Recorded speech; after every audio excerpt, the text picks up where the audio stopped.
Do you know that Motown artists back in the day, like the Supremes and Marvin Gaye, actually had to attend a Motown etiquette school? Motown Charm School is run by Maxine Powell. She taught the artists public speaking, posture, walking, stage presence, etiquette, and personal grooming. Maxine Powell actually studied African-American cosmetology at the renowned Madam C.J. Walker Training School in Indianapolis. You know, they came from humble beginning, and some were rude and crude and from the street and the project. But with me, it isn't where you come from, it's where you're going. How to handle a mic, you see, so that the mic don't handle you. I don't want you ever to lean forward. You do not protrude the... We would go into artist development at Motown and work on a song, and it would take hours. And we put in hours every day learning, but still keep that sophistication and to keep it sexy and to keep the rock and roll. I applied everything she taught me, and I can't really do anything now without thinking of Mrs. Powell. If I sit, if I talk, if I walk, if I carry myself at all, Mrs. Powell is there.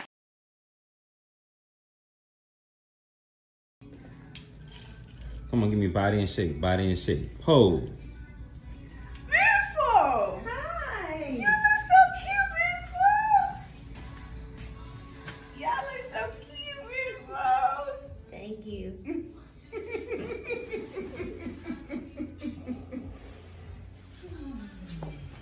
Cut the camera off.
During the Reconstruction period, which was directly after the Civil War from 1865 to 1877, whites who were racist were so disturbed and threatened by the possibility of an educated and literate black populace that they attacked over 600 schools. However, that didn't stop black freedmen from obtaining an education.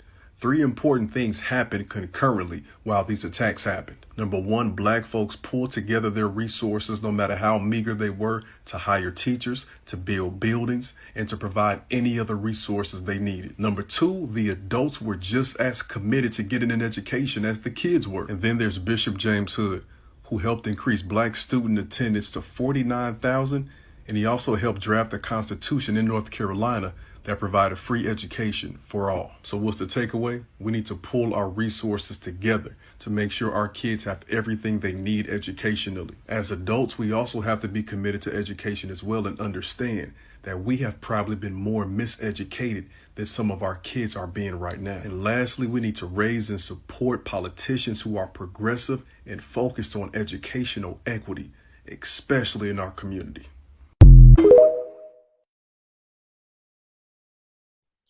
Good evening, good evening, good evening, and thank you for joining me here on Conversations with Taz for Talk About It Tuesday. As always, make sure you check out the links in the description of this video. There are some great resources if you want to begin your journey or continue your journey on learning Black history, specifically here within the United States. And also, Taztastic Tuesday, the short audio podcast is also available today. Link is in the description, and there's a link in the bio as well. Whoo, child. My apologies for not joining y'all yesterday, but I was tired. But let's jump right on into it. Fox News is under yet another large lawsuit, but this is a roller coaster, honey. Grab a snack, grab a beverage. I'll see you in 2 and 2. Y'all know how we do. Good evening. I'm about to talk to you about a little thing in the legal world we call discovery. You see, when somebody files a lawsuit, it moves into a phase where they try and negotiate things and see if they could kind of take it out of the court system. But when that doesn't happen, they go into discovery, which is subpoenaing information. Everybody say it together, our favorite word. Subpoena. Again, discovery. You're discovering things. You're asking for documents, and the other party has to produce the documents that you ask for. So after the 2020 election, Dominion Voting Systems filed a defamation lawsuit against Fox News. Rightfully so. Rightfully so. And now we've been in the discovery phase. And during this discovery phase, we got some very interesting text messages from people like Tucker Carlson and Sean Hannity and none other than Laura Ingraham, and some emails from Rupert Murdoch, you know, the dude that owns Fox News. And some of them are the tastiest little tidbits of tea on this side of the Atlantic. So we're going to run through some of my favorites. And to shout out to Midas Touch for these wonderful little graphics. Tucker Carlson to his producer. Trump is a demonic force, a destroyer. I agree with you, sir. He is none other than the Satan reincarnated as the Antichrist. He's a horrible human. From an email of the owner of Fox regarding Rudy Giuliani and watching him live on his own channel. Really crazy stuff and damaging. Another good one from Tucker Carlson. What Trump's good at is destroying things. He is the undisputed world champion of that. Sir, I can agree he's bankrupted every business he has ever owned. He could easily destroy us if we play it wrong. Really, Tucker? And how is that? Tucker Carlson to Laura Ingraham. Sidney Powell is lying, by the way. I caught her. It's insane. Laura Ingraham to Tucker Carlson. Sidney is a complete nut. No one will work with her. Ditto with Rudy. It's unbelievably offensive to me. Our viewers are good people and they believe it. Sean Hannity talking about Trump allies about their election fraud claims. Fucking lunatics.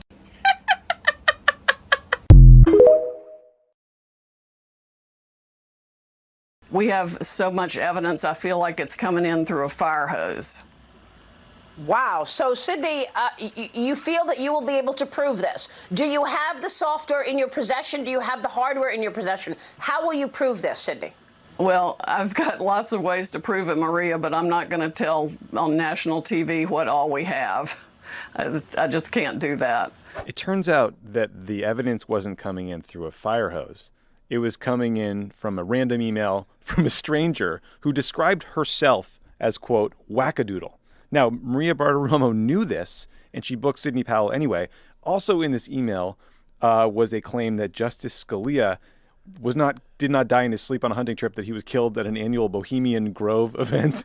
It's another one. And that Rupert Murdoch and Roger Ailes, who again died in 2017, huddle every day to decide to portray Trump as badly as possible. So the common thread here seems to be blaming things on people who have been dead for a very long time. The woman also claimed to get her info from, quote, experiencing time travel in a semi-conscious state that allowed her to see what others don't see and hear what others don't hear. So mushrooms? So acid? What are we doing? So apparently, DMT, is it Joe Rogan? Apparently Fox executives all know that Maria Bartiromo is also crazy. Oh, absolutely. And you just have to watch her show once. And so Gary Schreier, one of a Fox News executive, said, this was part of the evidence, the problem with Maria is she has GOP conspiracy theories in her ear, and they use her for their message sometimes.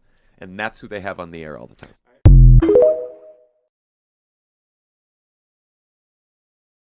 Yeah, if you guys were not aware, in a parallel move to Russia propaganda, Kevin McCarthy gave all the footage of January 6 videotapes, all the security cam footage, to one news network, Fox News.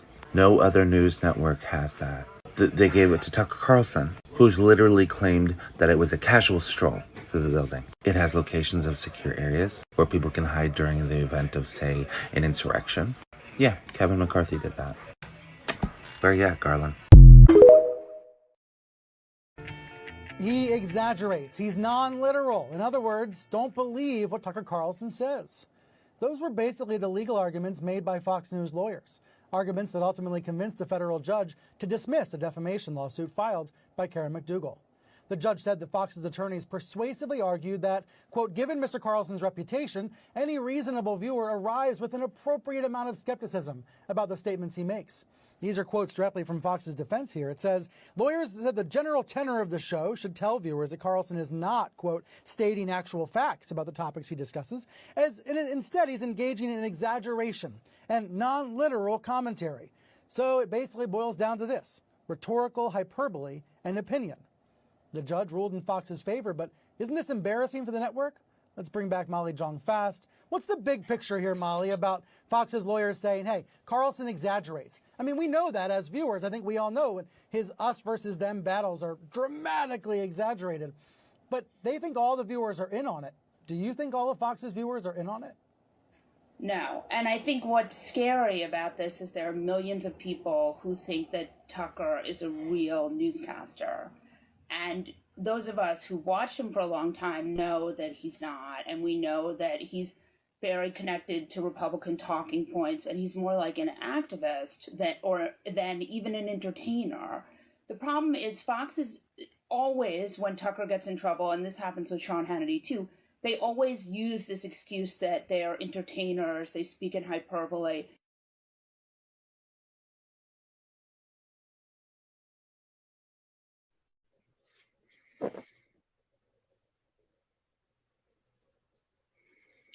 So let's get this straight. Fox News has already gone to court multiple times to say that their journalists are not journalists, but entertainers that are satirical. The current Speaker of the House, Kevin McCarthy, turned over all of the footage from Trump's self-coup, aka the January 6th insurrection, to Tucker Carlson of Fox News.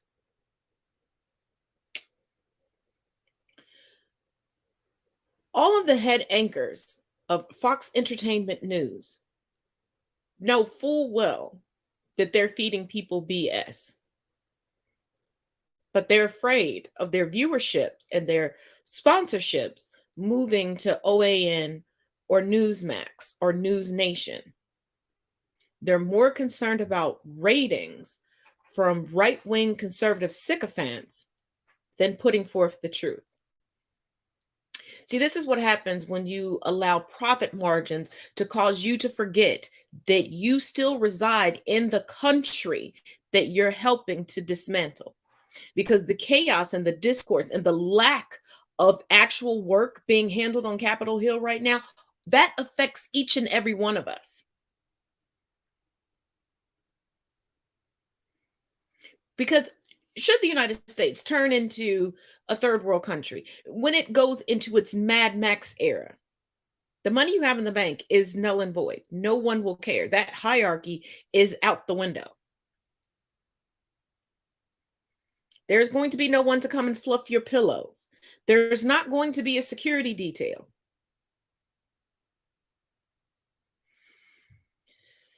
But yeah, let's just keep on trucking along as if there is a separate United States for you to scurry off to when things get a little hinky.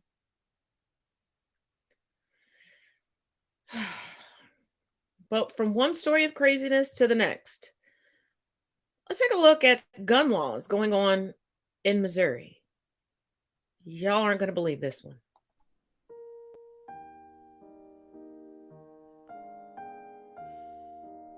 So, Missouri, what is going on? As y'all can see, I came across this article with the headline, Missouri Republicans vote to affirm toddlers' rights to carry firearms in the streets. I like the line below it. Yes, it's exactly as crazy as it sounds. To get into an article that has one of the greatest openings I have ever read and sounds like something I would write, in the year 2023, no one expects Republicans to have a reasonable take on gun violence like that it's a problem, or to do something about it like pass meaningful gun control legislation. Still, you might think that conservatives wouldn't be so thoroughly detached from reality that they would approve of, nay, fight for the rights of small children being able to openly carry firearms in public places, because that would be, to use an official legislative term, fucking insane. Can you guess where we're going with this? In a turn of events that absolutely defies logic, the Republican-controlled Missouri House of Representatives voted on Wednesday to reject an amendment that would have banned minors from being allowed to openly carry guns on public land without adult supervision.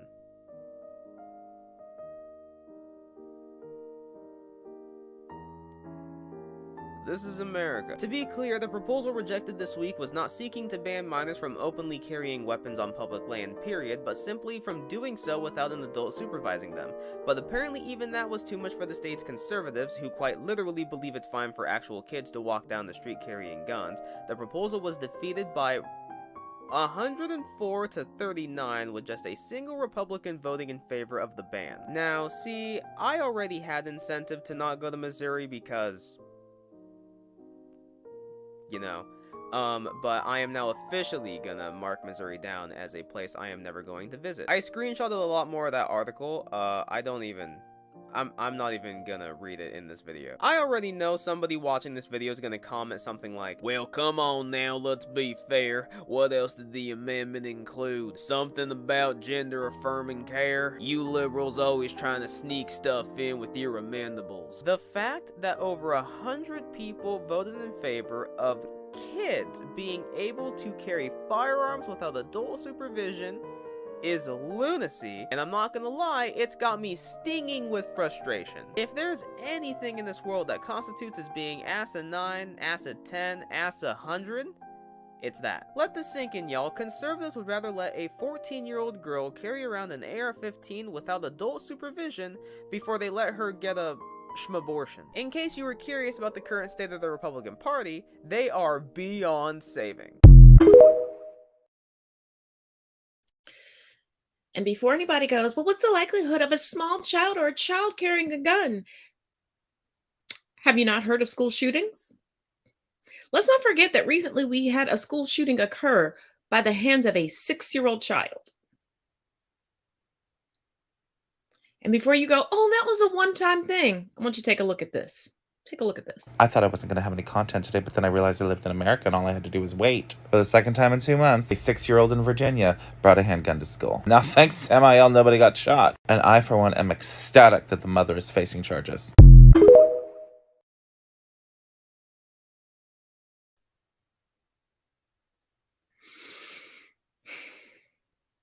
See, the United States has a very, very, very robust and long-standing history of not addressing its actual history, its actual issues. The United States will constantly tell you to look over there while things are messed up right here. And they'll tell you that the boogeyman looks like this when it doesn't. And then everybody sits back and goes, oh, I'm shocked that this is the actual boogeyman. Why? Why are you shocked when everything in media shows you who we should be afraid of and what the solutions are? But see, you're so ingrained in your misogyny and your racism that you are willing to consistently believe that it's the Black, brown, and indigenous people of color what goes bump in the night. But we do not have entire networks dedicated to the savageness of the crimes committed. We're not out here fighting for babies to receive a pacifier, a bottle, and an AR-15.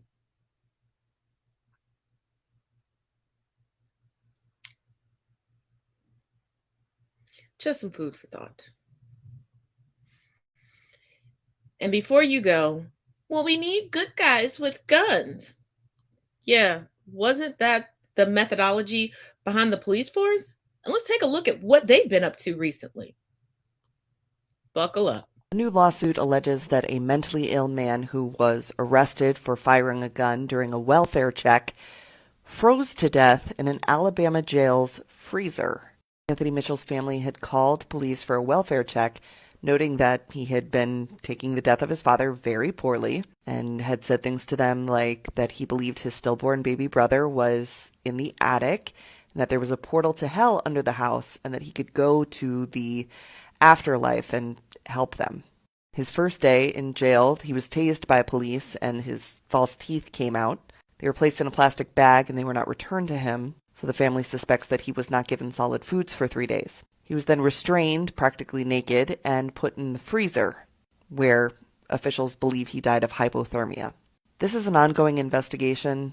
Something worth noting is that the Alabama jail fired the corrections officer who released the cell phone footage of Anthony Mitchell being tortured before he died.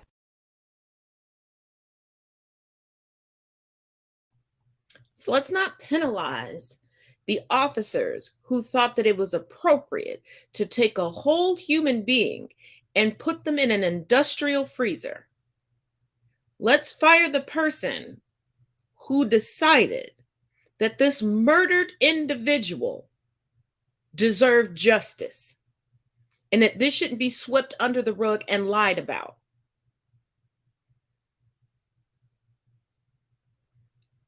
But Blue Lives Matter, right? Last time I checked, they weren't Smurfs and they're not avatars. Outside of the blue people in the hills of Kentucky, and that came from a genetic mutation due to generations of inbreeding, no one's born blue. Your occupation is what you choose. This is not the movie Ants, where everybody is lined up and told what their lot in life will be.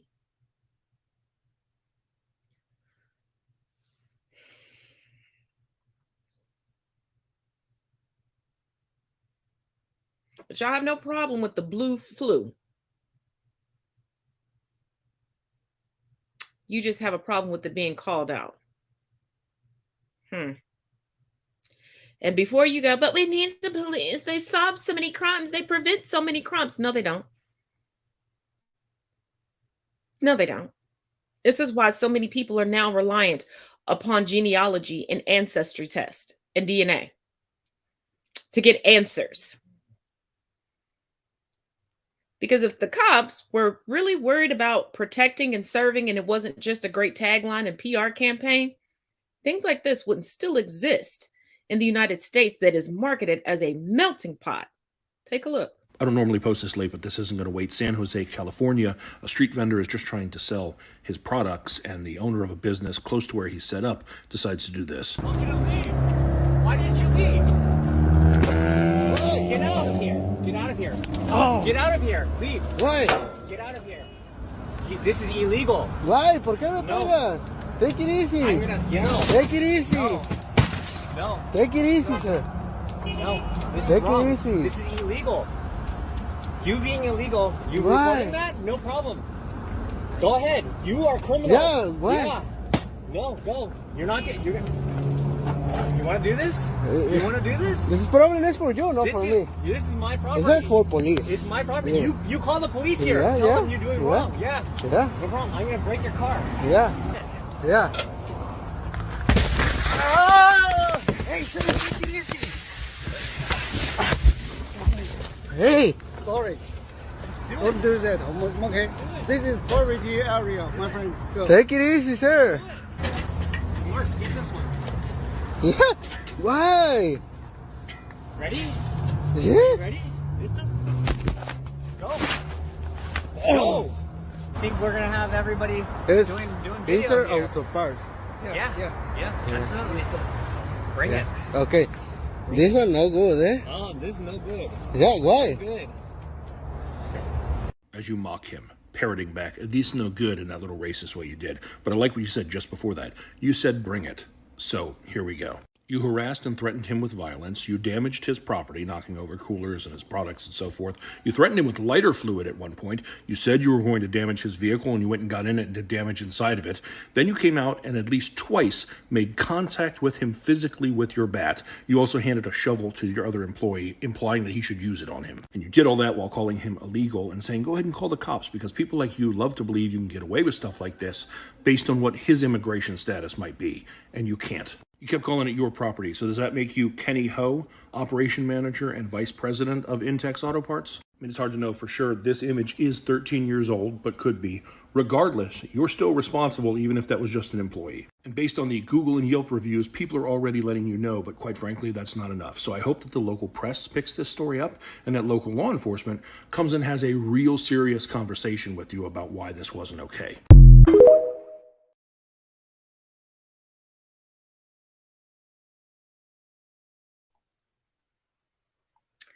See, the tenets of white supremacy can be upheld by anyone. They can be internalized by anyone.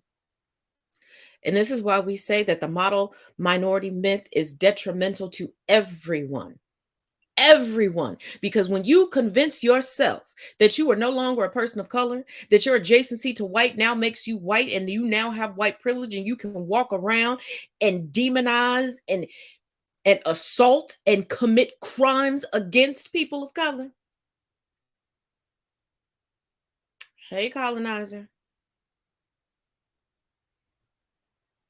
Because while you're walking around with your chest so puffed up and telling this man that he is illegal and what he's doing is illegal, while you are committing a crime against him, you just spit in the face of every civil rights leader, every person who has stood on the correct side of history since the inception of the United States. You spit in, because it was on the backs of Black men and women that you are able to stand freely in this country and run a business. And if you think that I'm reaching without stretching, darling, I never do that. Google is free. Libraries are still open. We'll peruse the parameters of the history section.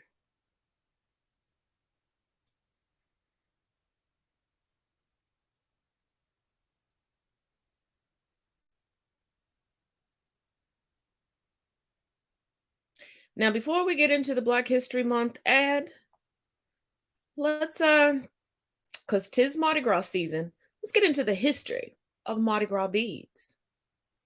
See you in a bit. Okay, but you got to show me something first. You want to know why we throw beads on Mardi Gras? It's because of Russians.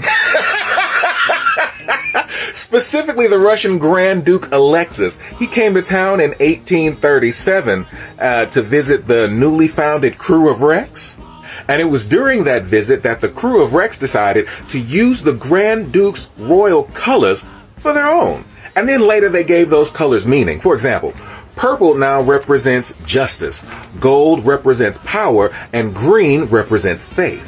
And they would toss these beads to people in the parades who exhibited these particular traits. And if you caught the beads, you were said to have good luck for the next year.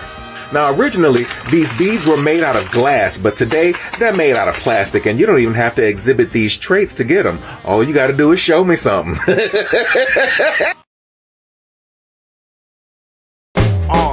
Black people stand up, feel good. Be proud of yourself as you should. And if you darker than the brown paper bag, wave your fists in the air, time to make these haters mad. They treat us like we came from the sewer, and everything we do, they try to outdo us. We made the traffic light, they write tickets. I ain't got to tell them, they already know where to stick it. We made the subway, they got scepter. Now everybody eating off of that except us. One thing we known for is our bravery, and Paul Kufi was an entrepreneur during slavery. You wonder why we like t-shirts that's white? Maybe because we used to pick cotton in another life. For Granville Woods and Maggie Lena Walker, put your lighters in the air now and spark up.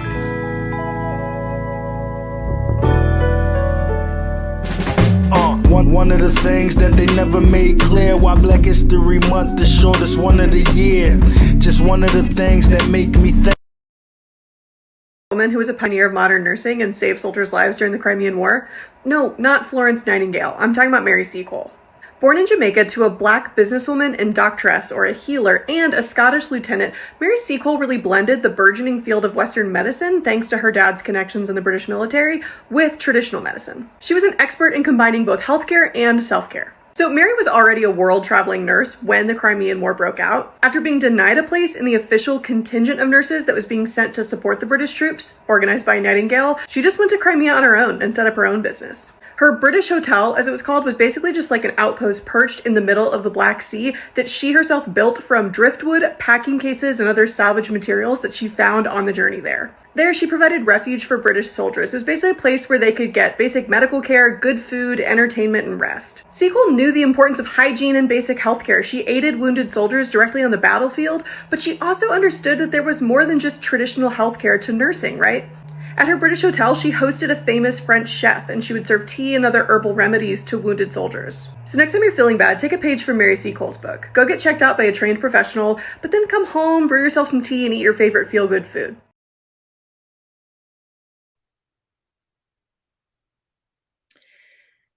Now, this next story is going to be a build-up, okay?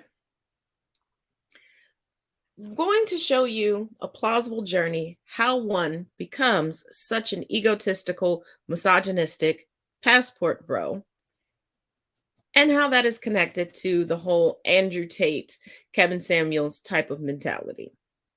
Now, we're going to start with the Disney scam family.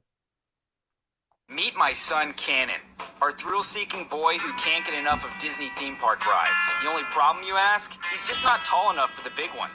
But we didn't want that to stop him from feeling the rush, so we took matters into our own hands and crafted a shoe that just might do the trick. With the help of towering heels, extra flip-flop bottoms, and some Gorilla Glue, we've possibly discovered the ultimate beauty. Hey guys, I just learned a new hack for the parks. You know when there's these rules and safety guidelines? Well, I just found out if you don't care about your children's safety, you can make some shoes. Story time from Disney. Now, if you follow me on a regular basis, you know that I used to be a cast member. That's me. I'm not sure if you've all been following this lovely family. Sorry, did I say love? I meant exploitative. This exploitative family that takes their children places and does it for videos. Well, they just figured out that if their child who was not tall enough, let me say that again, their child who was not tall enough, they could put him in fancy shoes and then he could ride whatever he'd like to ride. Why didn't I think of that? All right, because I care about my child's safety. Yeah, right. Everyone say hello to the content creator that has 1.2 million followers. And what do they teach that 1.2 million followers? That the rules do not apply to them. Neat. Let's start off by saying, how dare you? Not only how dare you put your child in danger like that, but how dare you make follow-up videos saying how it was totally okay? I caught him in a live saying, I mean, if you wear boots, it'd be the same thing. It would? Then why didn't you put him in boots? If it was the same thing, why did you take the time to make the shoes? And then now they're making videos backtracking and gaslighting how it's totally okay for them to do this. Is it now? Totally okay, huh? That kid didn't get hurt. What am I getting all worked up about? I'm just a hothead who can't let other people's children have fun. Or you made a terrible parenting choice. And that goes for any parents who make their children special shoes for rides. Height requirements aren't always about the height, folks. A lot of times it has to do with mass. Your physical mass and how much it can handle certain movements, certain jerks. Seems like they know all about certain jerks. Never stuff your kids' shoes. At first, when I thought about making this video, I saw it and I thought, we need to have a conversation about why height requirements are important. But then, the family made another video. Without taking the blatant disregard of rules and safety regulations down, they just made another one. Ever put my kids in actual danger. That's number one. Number two, I would never condone any other parent trying to put their kid on a ride that they're not tall enough or something that's not safe for them. You did all of those things! Come back for part 2, I'm not done. Mitch! Now, I know a lot of people have seen these videos and dissected the videos down for safety reasons. Very, very valid reasons, but I want y'all to go on a journey with me. What do you think that they're teaching this 6-year-old boy? He wants to do something that the rules say he can't do. Mommy and daddy show him, just break the rules. because you want to do it, you're entitled to do it. See how this mentality starts? Now, the next video I'm going to show you is a part 2 to a young man getting his feelings hurt because he asked a young lady to be his Valentine. She politely said no. And now there are so many people in the United States that are coming to his rescue. Despicable. Yep. The Today Show titled it, he was rejected, so they came to his rescue. Rescued him from what? He's not Timmy in a fucking well. He is a boy who asked a girl to be his Valentine, and she, from all sources I can find, politely declined. He chose to do it in a very public way. We've got to stop teaching kids to do that. It's manipulative because it puts the recipient on the fucking defensive. It puts them in a position where everybody's watching, and now you have to decide something in front of other people. And in this case, the media got word of it because the mom posted it to her Facebook, and the media has spun it that this little boy is the victim and that girl is being demonized while he's being coddled. The comments on the actual poster from the other students are absolutely, oh, you can do better. You can do better. As though this girl did something fucking wrong. As though she's nothing. As though she's less than nothing. Planting the seeds that if a girl says no to you, she's beneath you. That's bullshit.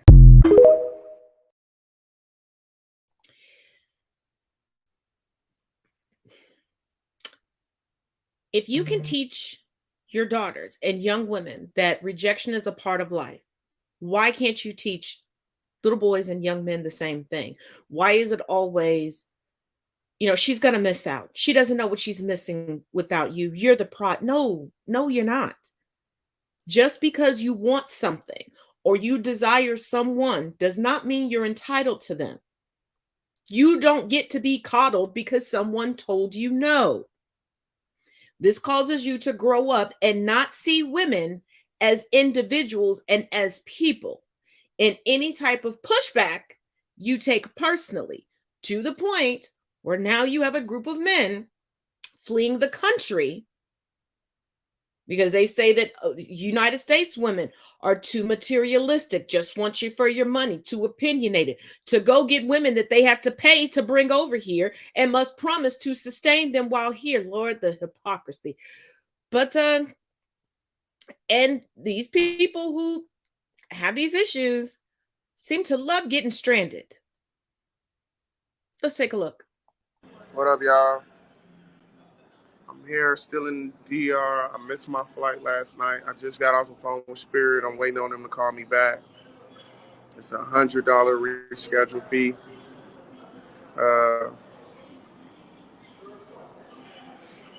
Basically, I need a cash app, guys. I need a cash app to try to get this fee together, man. I'm so sick right now. I'm sick as hell. I've been trying to call Kayla because I know she's like in the area. So I was trying to call her to set something up to where I can get some actual money because I'm hungry. I have very little bread left. I maybe got $15.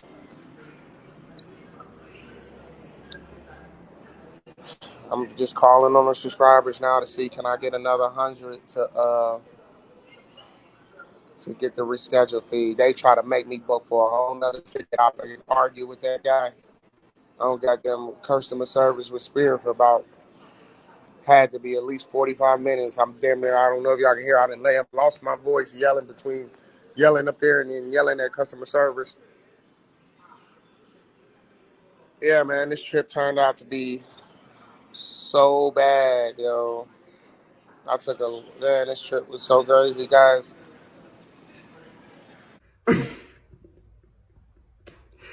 Yo, first of all, if you're not following my page, you need to click that plus sign. Follow my page right now. I'm top 5 hated man by other men on TikTok because it's that raw. So listen, man, another passport bro. He is stranded in DR. Oh my God. He's stranded in DR. How did you get stranded in Dominican Republic and you from America? It's certain situations as a man that you should never be in. You're from North America and you're stranded in DR. That means that you knowingly hopped on a plane with limited funds for a vacation and then had the nerve to miss your flight and had to pay the extra hundun. That extra huncho hurt your pocket. Woo, huncho, that extra huncho hurt your pocket. Like, bro, how did you get stuck in the yard? See, this is why women don't respect y'all, because y'all are irresponsible, okay? And the same way how you got stuck in the yard with limited funds is how y'all be leading women into destruction when they decide to follow y'all and be cooperative with y'all. This is why women don't be wanting to cooperate with y'all. Like, I gotta keep it a thou wow. That is true. You feel me? That's true. Y'all gotta be more competent, yo. You passport bro dudes, y'all gotta be more competent. You know what I'm saying? Because you're grown. Like, yo, how did you get there? Like, how did you get Nobody's supposed to be here. I tricked and spent up my last dime. Oh, oh, oh, no, no.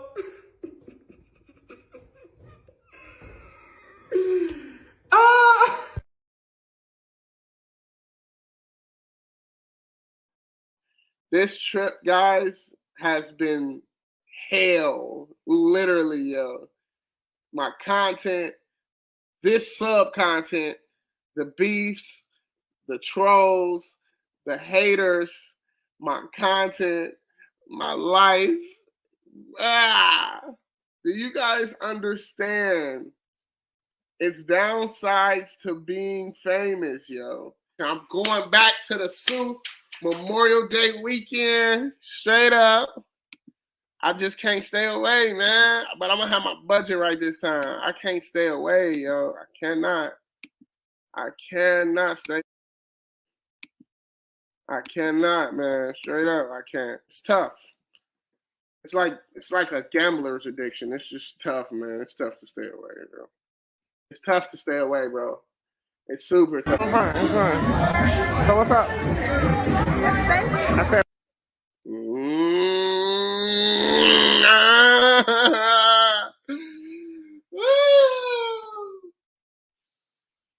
Oh my God. I can't stay away. I can't stay away, yo. I can't. I don't know what's more sad, the fact that he considers himself famous, or the fact that, did y'all catch that he was on Spirit Airlines? He didn't have $100 to reschedule his ticket. He had $15 left. A young lady that he hooked up with in the Dominican Republic, or met, she's not coming to rescue you, baby. See, these passport bros act as if the internet only exists in the United States. They see your content. They know why you're coming. They're about to use you up. Honey, you think that they're not accustomed to the different types of tourism that happen globally? Mail order brides are not new. Men traveling the globe looking for a traditional wife, aka Mommy 2.0, aka a slave to bring home, is not new to them. There are women who are raised as to how to get U.S. citizenship and then bring their actual, factual, real families over and will take over your shit and put you out. But okay, you don't have $100. It takes between $800 and almost $2,400 to get a fiance visa in the United States. That's just the visa. And you also have to keep in mind how the United States is marketed to all these different countries. So how are you going to sustain that lifestyle for these women you want to come over and cook and clean for you and bust it down on command?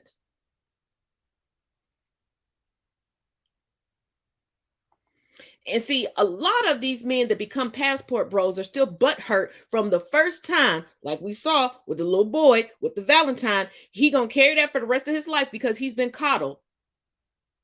He'll make a little coin. He'll have a little glow up. They didn't want me now, so I'm going to be mean to every woman. But we women are emotional. We women are emotional.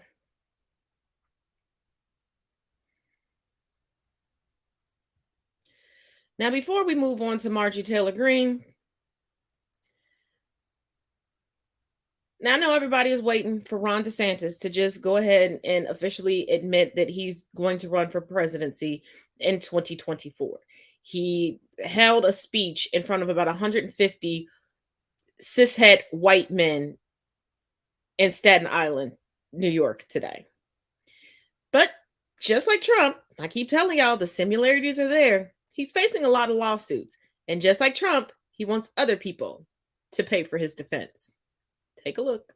Governor Ron DeSantis unveiled his record-setting budget proposal. He is asking lawmakers for $114 billion to run the state. But News 6 investigator Eric Sandoval uncovered he's also asking for money to fight a growing number of lawsuits. Yeah, Matt and Ginger, you know, many of those lawsuits are challenging some of the governor's policies.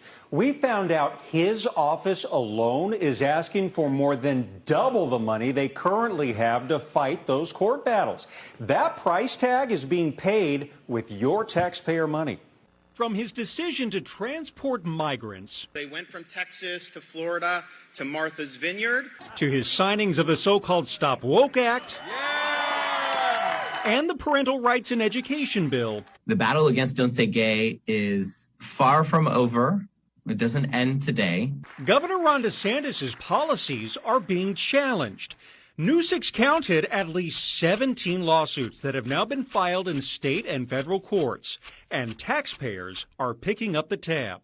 I think that people don't understand. They think that the Attorney General represents the governor, represents the state in all actions, and that's not the case. News 6 political analyst, UCF history professor Dr. Jim Clark says independent law firms are now being hired to represent the governor and other state agencies. They have cost the taxpayers millions and millions of dollars. And we found out that cost could go up a lot more. In his budget proposal to the state legislature, News 6 uncovered a line item where DeSantis is asking lawmakers to set aside $4 million for his office's legal defenses over the next year. That is a 250% increase from this year. Notes in the proposal cite a large number of cases and the need to hire outside counsel to handle the litigation duties. DeSantis is also asking for $5 million for the State Department's litigation budget. That is a 400% increase that he says would go to help fight lawsuits related to elections and other issues. At the same time, he proposes slashing the $2 million litigation budget for the Office of General Counsel, which has been representing the state in some of these cases. The Attorney General's budget would stay nearly the same. The question is, do you expand the Attorney General's office to handle these at 1/10 of the cost and save the taxpayers millions of dollars? For comparison, we checked the budgets for other large states, and California's litigation budget has nearly doubled over the last year, while Texas decreased its budget. Now, we contacted the governor's office several times over the last week to get them to add more context to this, and they never responded to our request. They have pointed out in the past, though, that the money is not the issue here. They say Florida actually experienced a record economic growth over the last few years, has $15 billion in reserves. This budget proposal needs to be approved by the legislature first, though, and of course their term begins at the end of next month. Boy, those are all healthy numbers for sure. Yeah. Now, this money is going to independent law firms. How much money are they making? That's a very good question. We found out, actually, they're making millions, and I mean millions of dollars. We checked the last fiscal year. One law firm alone made $1.5 million off legal work they did for the governor's office and for the Department of Education. Based on that caseload, the number could go up a lot more, and we're talking exponentially. So the lawyers, they're winning either way. Yeah.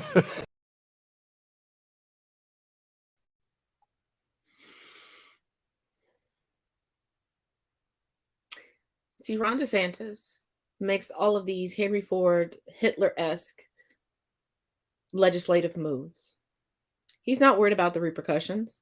He's worried about how it looks to his racist, misogynistic, homophobic, transphobic constituents, his voter base. And in his mind, white people aren't the global minority. In his mind, the vast majority of the country is filled with hatred. And he doesn't have to pay for anything. Because once again, the GOP is grifting on purpose, and a grifter's gonna grift.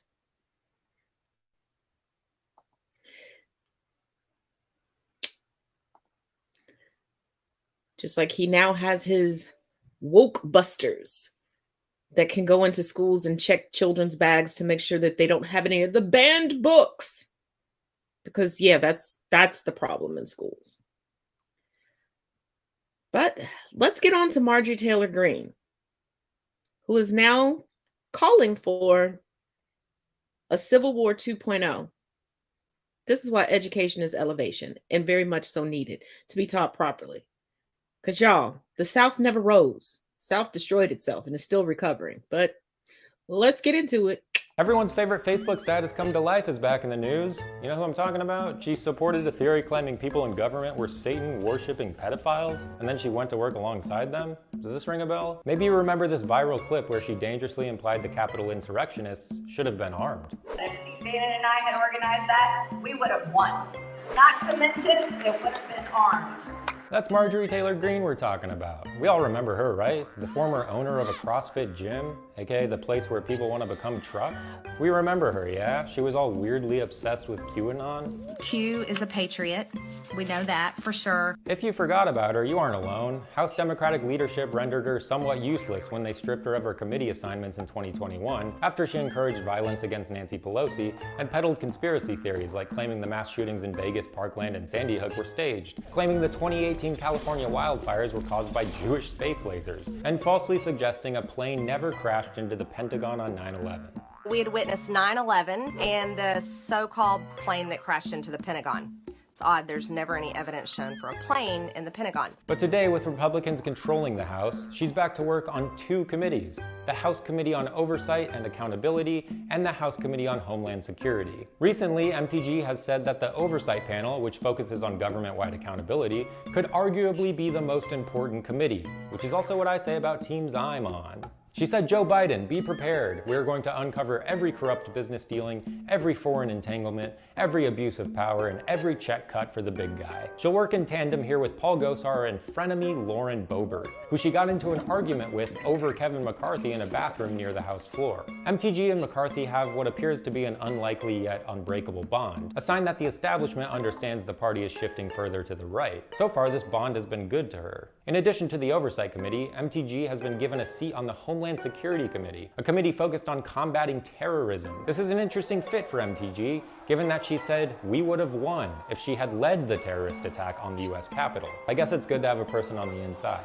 The committee is also focused on election security. It's worth noting MTG still hasn't backed down from her false claim that the 2020 election was stolen from Trump. Despite how it seems, MTG isn't just an NPC selling dietary supplements for a pyramid scheme before going home and posting on Facebook. She's posting in the House of Representatives with more power than she's ever wielded before.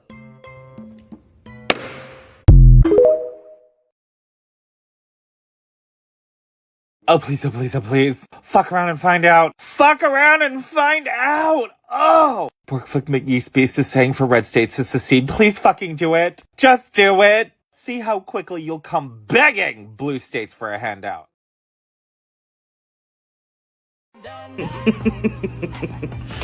Perjury Trader Greed is on a hot roll today, so let's get right into this one of two-part tweets that she sent out. The left is forcing our children to believe in gender lies and biological males in girls / women's sports and spaces. She's never cared about women's sports and spaces unless it's about trans kids. Anyways, let's see. ESG politics has taken over corporate hiring and culture. They don't respect our borders, and national security have bound LEO's ability to protect and still forced vaccines we don't want and are high risk. Our people are drugged out, and many are homeless. Marge, you voted against all that shit. All right, let me go. Forced woke training in our military. We are broke, 34 trillion in debt, and Biden says America will support war in Ukraine to the end. It feels irreconcilable. Comes in real fast. She got here before Chidi. She says, yeah, it seems like all the way beyond your control, Marge. Irreconcilable for sure. I, for one, would totally recommend that you just give up, pack your things, and go back to Georgia. Who agrees? I do. Brian pulls no punches. He says, a congresswoman calling for the breakup of the United States of America. That is Angel D. How much of the 34 trillion debt was caused by Republicans, Q Marge? Trump added $7.8 trillion in 4 years, but now it's President Biden's fault? Ranch BB, he comes in and says, you were very fortunate to live in this country. Other countries would not be so patient with your threats and lies. Michael comes in and says, yes, but you yourself are vaccinated and boosted. Here you are trying to lead the anti-vaxxers. Not only that, Marge owns lots of money in vaccine stock. Helbor Arts comes out and says, the military leaders came out and said there is no woke training and recruitment deficits have nothing to do with wokeness. It's nice of you to lie about the military incorrectly in their defense when they themselves tell a different story. It's not very American of you. TLC says, you are not in session right now, remember? You posted your schedule. Why are you posting on your government account? Somebody needs to come and take Sporkfoot's account away because she's just a hot mess today. Last year, people in Georgia took Marjorie Taylor Greene to court and tried to get her disqualified from running based on the 14th Amendment, Section 3. What that says is you can't hold office if you have engaged in rebellion or insurrection. And her involvement in January 6th was pretty undeniable. However, the Georgia cave woman suddenly couldn't remember anything. And the judge bought it, and so she was able to run again. She's now doubling down on her disloyalty to the Constitution, which she was sworn to uphold. She says that we need to separate by red states and blue states. Will anybody care about this edition of sedition? No. She really wants to separate blue and red states? Georgia went blue last presidential election cycle, so she'd be with us. And plus, I love all of these, conservatives from red states jumping up and down saying that we don't need blue states. Who do you think is funding your budget? Quick reminder that this orangutan sits on the Homeland Security Committee. So, Congresswoman Green, I want to make sure I understood you correctly. Mm-hmm. Were you saying that we should have a cooling off period to say people should not be able to vote for a couple years if they move from a blue state to a red state?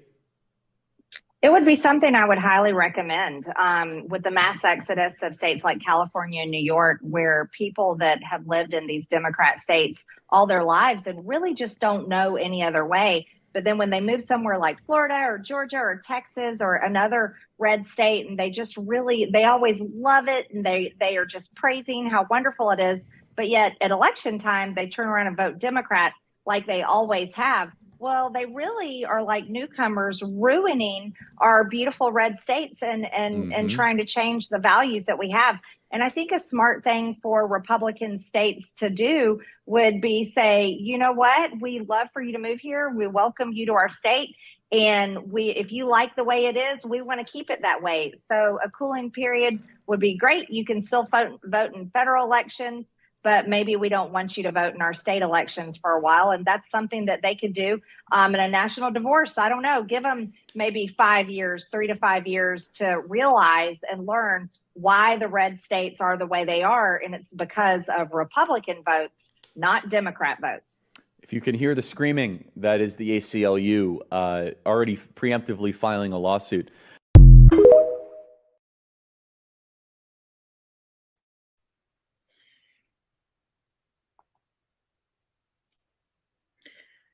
The budgets for red states are funded due to the profitability of blue states.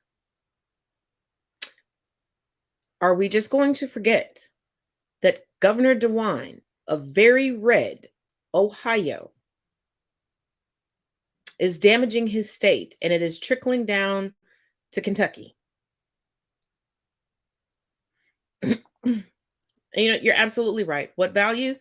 They value child grooming, child brides, no bodily autonomy, misogyny, and hatred.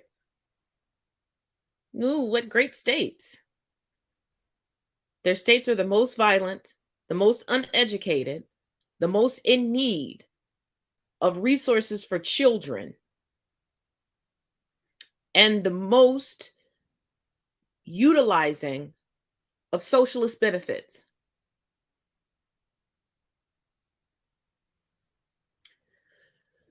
But okay.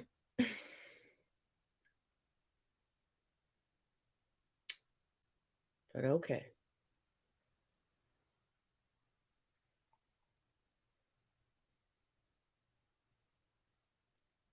I guess. As always, thank you for joining me. I do have one more nugget for you, a little more Black History Month factoids, and I will see you tomorrow with my lovely co-host, the resident ginger, Mr. Chris, for Get Into It with Taz and Chris. And as always, each one teach one, each one reach one. Till tomorrow, y'all. Let's talk about the most dangerous place in America you've probably never heard of. A lot of black people came up missing. That's why it's called Bloody Lounge. I'm Garrison Hayes, and this is the Black Defiance Mixtape, my Black History Month series in partnership with Participant. Lowndes County, Alabama is a small town between Selma and Montgomery, once known as Bloody Lowndes. I had an experience that kind of pulled the curtain back for me. There was a young black man who tried to wave us down. I didn't think anything about it, but my friend got really upset.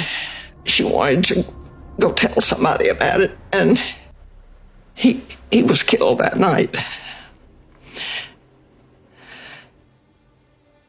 And even though the county was 80% black, in 1965, there were 0 black people registered to vote. There were no black people registered to vote in Lowndes County, Alabama, out of some 5,122 who were actually eligible to vote.